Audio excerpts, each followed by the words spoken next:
Yo, what is up, y'all? It's Tay here. We are back with another MDL Season 2 video. This week, my opponent is Dan. Really good player here.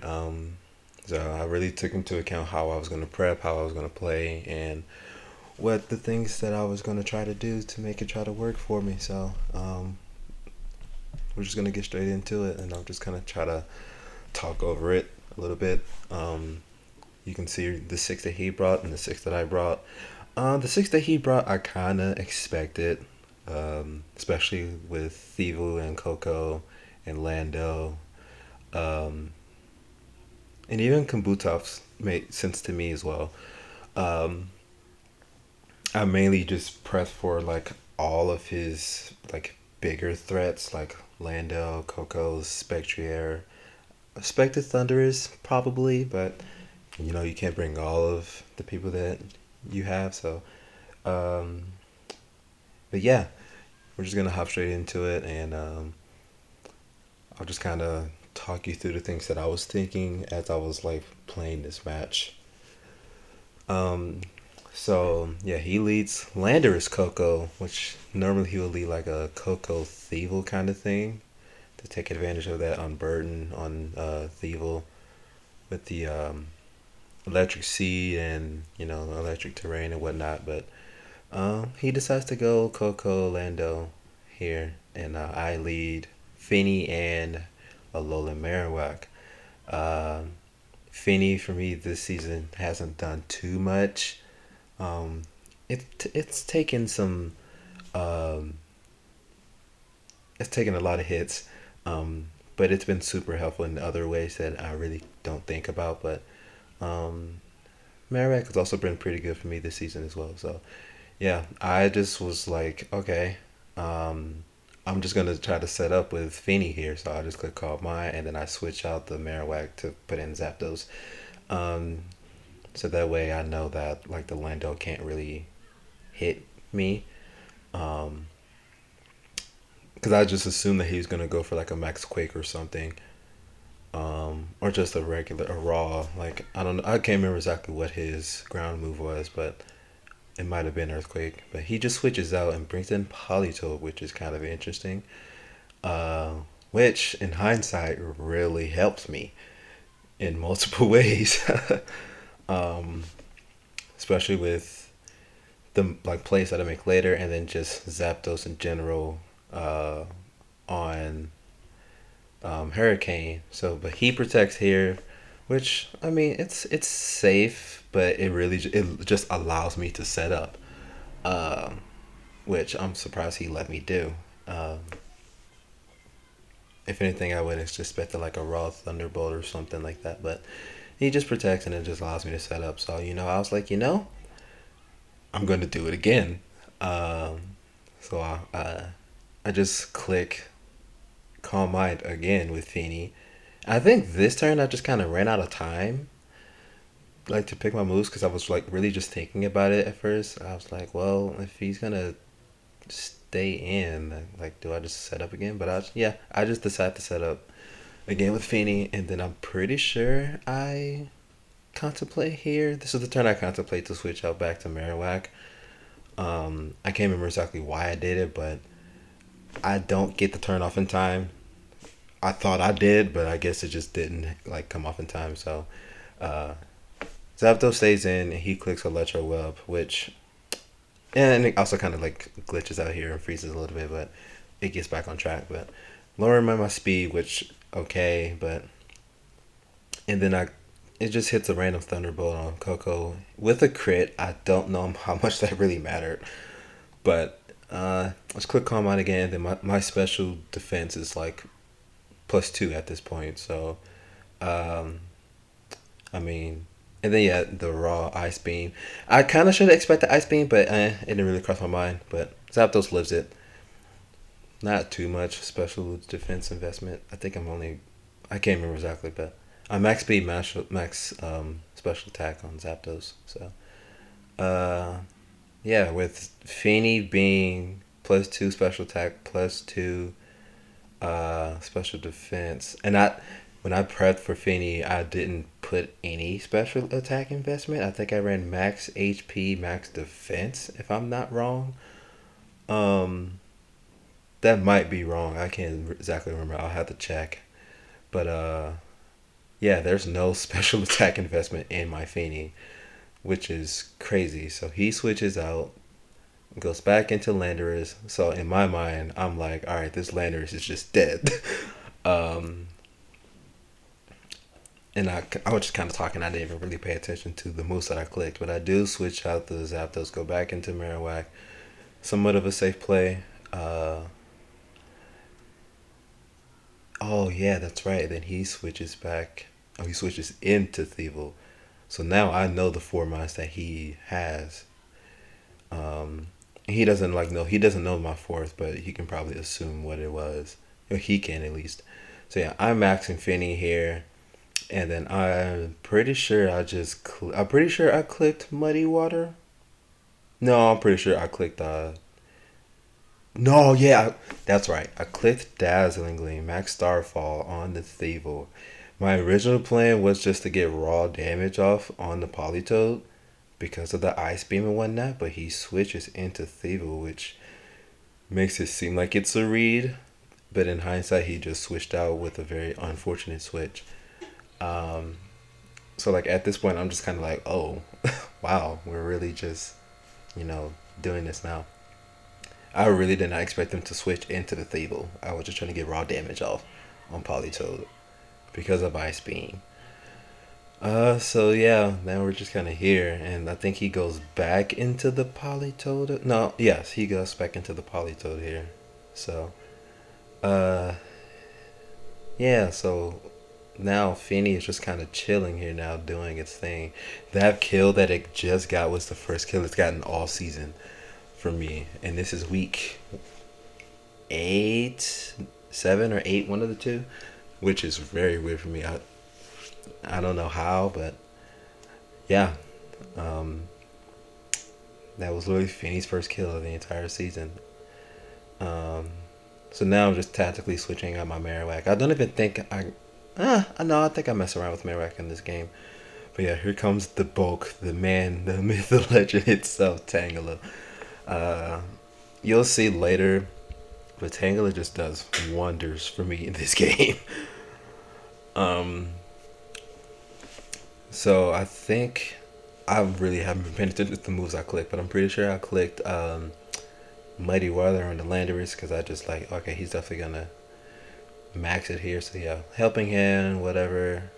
Um, Max Quake on the Feeney, which I'm definitely gonna live. Because I'm max HP's max defense at this point. So, and then he gets a Spadef, boost, but it didn't really matter because I'm +2. So yeah, that Landers is also just dead. Um, Also with the rain being a thing as well, because Polito set it up for me like previously, didn't matter. So, um, yeah, that's just Feeney gets his first 2 kills of the entire season. Um, so yeah, he brings out Coco, bringing back the electric terrain. I don't. I'm pretty sure I switch out the Phoenix just so I can get back the Misty terrain. Maybe. Okay, no, I didn't. Right. I Rage Powder with the Tangela. Tangela is just such a monster, y'all. It really just ate everything. Because I knew he was going to Helping Hand with the Coco. And I probably should have expected Electro Web from the Coco as well. So, I mean, I knew that I would just eat everything. Yeah, it's lowering my speed, but it kind of just doesn't really matter at this point. Um, and yeah, this Smack Star Fall, pretty sure it just kills Politoed, if I'm not wrong. No, it doesn't. It's 2 shots, that's right. Um, I think this was the turn that I switched out the Feeny just so I can get back the Misty Terrain or whatever. Well, I already have it back now, But he has the citrus berry on the poly. So I actually didn't talk to him about all of his sets. I probably should have, but I think he posted his video later, so I'll be able to look at it and find out. Um, but yeah, that's the end of the max there. And I'm almost positive I do just switch out on the Feeney into Marowak. Yes. Yeah. And like I said, Tangela being the monster that it is, I think Tangela also got its first kill of this season too. Tangela really isn't like someone on my team that just is supposed to get kills. Um, it's more of a just a bulky defender to, just be there and sit while my other mon just does its work. And then he tries to use Electro Web, but my Marowak says no with Lightning Rod. I mean, he still hits it on the Tangela, but like Tangela doesn't care. Literally, I think they did like 20 something HP. So, yeah, and then Tangela just gets the kill with Sludge Bomb on the Coco, which is crazy. Tangela's out here getting kills, So now it's just, I'm pretty sure it's a 4v1 at this point. Obviously, Politoed can only do so much. So I'm just trying to, protect, like, save turns and whatnot. Trying to just do as much as I can to save differential. So I'm protecting the Marowak because I already know he's going to click Scald or something like that. I can't exactly remember. And then, he just clicks Ice Beam to try to get rid of the Tangela. But like I said, Tangela doesn't care. I don't even think this killed. No, it didn't. Yeah. I think if it wasn't for the citrus berry, it probably would have killed. But, man, whatever. Then I click Boomerang here, I'm pretty sure. Yeah. And then I'll just click Energy Ball again.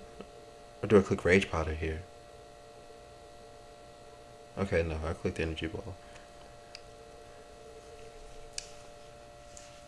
And I'm pretty sure Tangle still lives this hit. Yep. I told y'all. Tangle is a defensive monster. And then, yep, Marowak gets a kill here. So, yeah, we finished this first game with a 4-0, which is crazy. I think, like, this match for me in general has just a lot of implications, which, crazy. I think also for Dan it has like a pretty decent amount of implications as well. Especially like for we're playing in divisions. My division is just a bloodbath right now. Like we have our top seed who's only lost one match and it was against me. So he's technically 5-1, but he'll finish the season 6-1. And then there's four of us like just tied in this really weird scenario. We basically all have the same record, which is kind of just crazy. And then we have one guy under us, but yeah, there's just a lot of things that have to happen for us to get to where we need to be at, and I'm trying to lock the second seed. I can do it. It just really depends on what happens next week in matches. But and then Dan's also trying to like get out of wild card. He wants to finish in third at least. He actually started the season undefeated, and then he just kind of fell down on the slope here. But here we are, game 2. Different lead, still with Lando, but with Spectrier now. And I also lead differently with Berserker and Zapdos. The Intimidate doesn't affect Zapdos, but it does affect Berserker. But even with that, Berserker still does the things it needs to do to get the job done.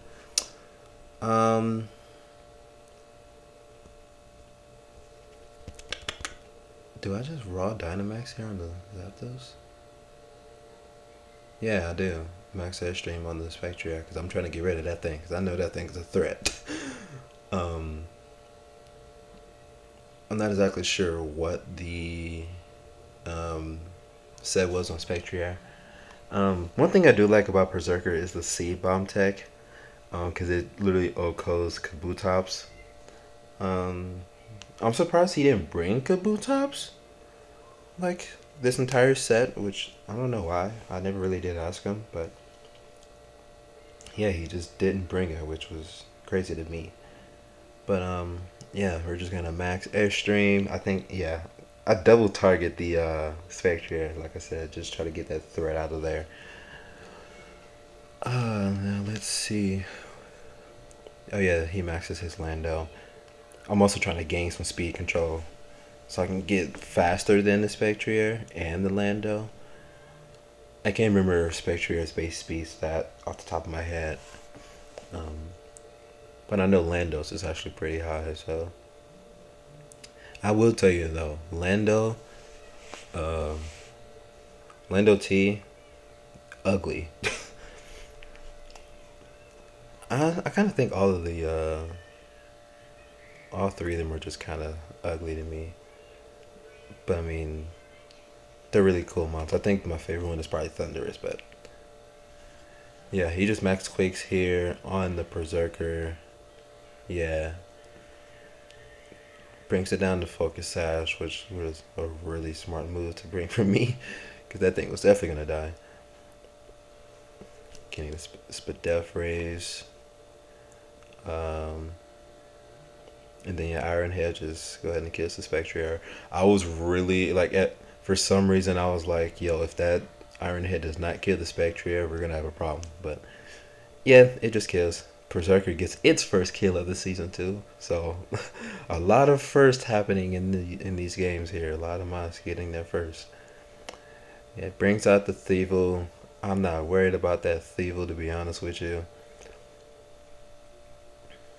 I'm pretty sure I just click Airstream again. Just try to get that speed as much as I possibly can.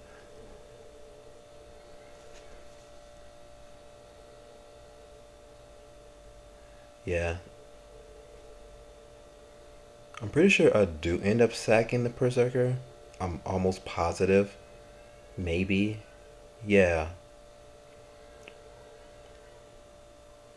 Or do I?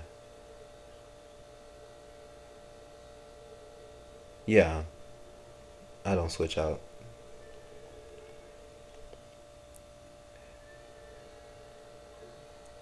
Max Airstream on the Lendo does pretty big damage, but also with a crit, which that crit was actually super. I wouldn't say that it like mattered, but it was important. Um, the Thievel doesn't die here, which really surprises me because I originally thought that this Thievel was Focus Sash, but no, it just lives on one or whatever, so it kills my Berserker on the foul play. I really would have loved if that Thievel would have died in one hit, but it just didn't. Here comes the Max Rockfall, which I'm pretty sure is just Rock Slide. Um, and then the Zapdos, not the Zapdos, the Thievel just kind of dies to rock damage, sandstorm damage, which, unfortunate for him that he's already down 2 mons. I'm only down 1. Uh, I'm pretty sure I'll just bring in Tangela, or do I bring in Garchomp? I do bring in Garchomp.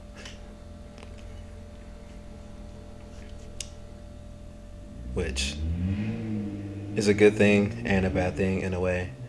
Um, AV Garchomp I know can live a max Starfall, not a max Starfall, a Dazzling Gleam from the Coco. It has Garchomp has pretty good defenses or whatnot, so um, that's really good for me. Um, this play here was kind of weird, not necessarily on my end, but on his end, just because this wasn't what I was really expecting from him. So I'm staying in with the Garchomp because I know it can live just about anything. So I'm clicking Stomping Tantrum on the Coco. But I think on this turn, he targets he protects the Coco, which in hindsight is fine. Um, but he targets The or just no, yeah, because this, yeah, this doesn't kill, which upsetted me, but whatever. And I'm pretty sure my guard chop is faster than the Lando now, but the protect is there. But yeah, he max airstreams the guard chop, and I kind of wanted him to max airstream or just kill my Zapdos. Um, but I think like I'm pretty sure he told me he did that just because I can't remember exactly what he said, but I'm pretty sure he only did it because he assumed Tangela was coming in. Maybe, I'm not sure. Or well, no, I assumed that he thought that I was bringing Tangela in. I don't necessarily know if that was his initial plan or whatever, but it kind of just ruins the whole thing with Garchomp or whatever. So yeah, I just clicked the same moves again, and oh no, did I switch out? No, okay. I will say that these two mons here. Oh yeah, with the weather ball tech, I just clicked weather ball just to get some sort of damage off, killing the Lando. But um, yeah, these two mons specifically have been doing a lot of work for me, but they both die here, which is unfortunate. Um, I'm surprised with the max airstream. Like, I wasn't faster than the Coco, but I mean, it actually makes sense that I'm not faster. I ran max speed on it, I'm pretty sure. But, you learn something, you lose something. But now it's down to the Tang, the big monster Tang. Um, gotta do the work that it's gotta do, you know. And I already know Tango's gonna do what it's gotta do because I think it's just mad bulky. So I'm just clicking Sludge Bomb Hammer. I think after this turn, um, if I'm not mistaken, it just kind of, my OBS just kind of like freezes or whatever. So um, I think there's gonna be a part. Oh yeah, it's just right here. So I don't know what exactly happened with my OBS, but it just crashed. But basically, uh, Coco dies to two sludge bombs or whatever, and um, yeah, that's basically the match there. So and Coco, not, Tangela gets on its second kill of the season. So yeah, that's basically the match there. Um, yeah, what this was a great match from both Dan and I. I think I just had the assets to kind of do what I needed to do to put myself in the best position to win. With that win, this puts me at technically, it puts me at 4-3 plus 4, if I'm not mistaken. Yes, it puts me at 4-3 plus 4. Um, with but with next week, my opponent that I was supposed to play is no longer in the league, so I automatically get a win now. So now I will finish the season 5-3 plus 8, which is really good. I had a really rough start of the season this season. I lost my first match, and then I won my second match, and then I lost two more after that, and then I've just won the rest of my games since then. But yeah, great match from Dan. A lot of fun, and I'm really just excited to see what happens in this bloodbath of the red division. Like I said, we have Easy at 6 well, he will finish 6-1 because he also had to play the guy who isn't in the league anymore. Um, at one point in time, but he'll finish 6-1, and then we have Ryan at 4-3, me at 5-3 if you include that extra win. Hunter at 4-3, then Tasik at 4-3. So if you don't include that extra win for me, all four of us are at 4-3. Um, with a +7, technically a +4 for me, and then a +2, and then a even 0. So, yeah, a lot of implications on next week's matches for the other three guys, just to see where placing happens and stuff like that. So, yeah, I'm really excited about that, and a lot of great matches this week from the league in general. So, yeah, without all of that being out of the way, I hope y'all enjoyed this video, and hope y'all enjoyed post com. I actually have like materials to do post com now, at least for it to work. So, um, but yeah, hope to see y'all around next video whenever that comes out. I don't know because I don't know when I'm gonna play my next match, but yeah, see y'all later.